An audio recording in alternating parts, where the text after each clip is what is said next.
And the other thing that we have seen since we've implemented ROOMDEX is the big surprise on how big a driver early arrival and late departure is.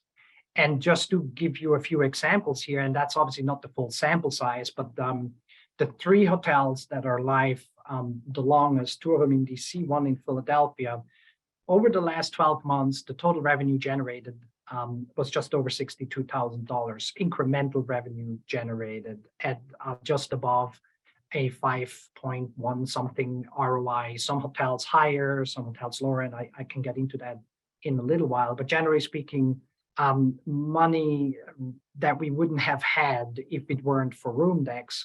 But the interesting part is that 58% of that incremental revenue stems from early arrival and late departure. And that was a surprise for us because we did not,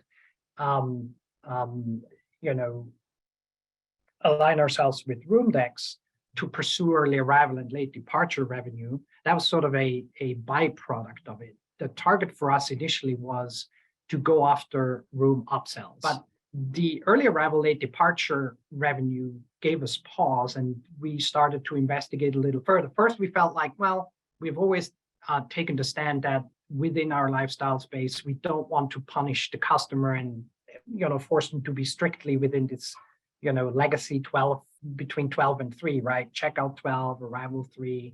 And we felt like if someone arrives earlier, then of course we wouldn't want to charge them if the room is ready.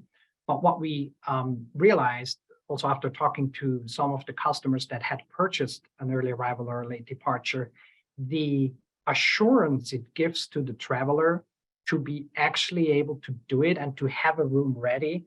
You take a red-eye flight from the West and you arrive early on the East Coast and you have to prepare yourself to go for a meeting, a wedding, or whatever it is that you're planning for that day, to have assurance that that room's ready without having to purchase the entire prior night.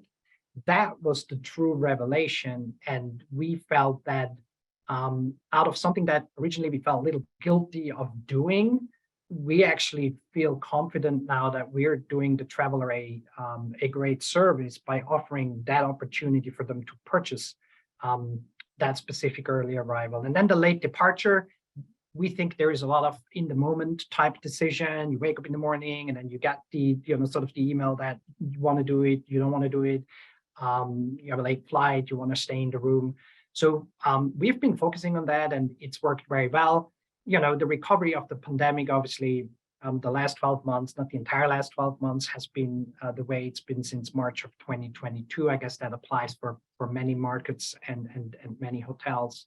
But we are certainly seeing a increased and accelerated incremental revenue production through ROOMDEX, and we are continuously reevaluating what these early arrival, late departure parameters should be, as well as what room categories can we create in addition to create opportunity for the traveler to buy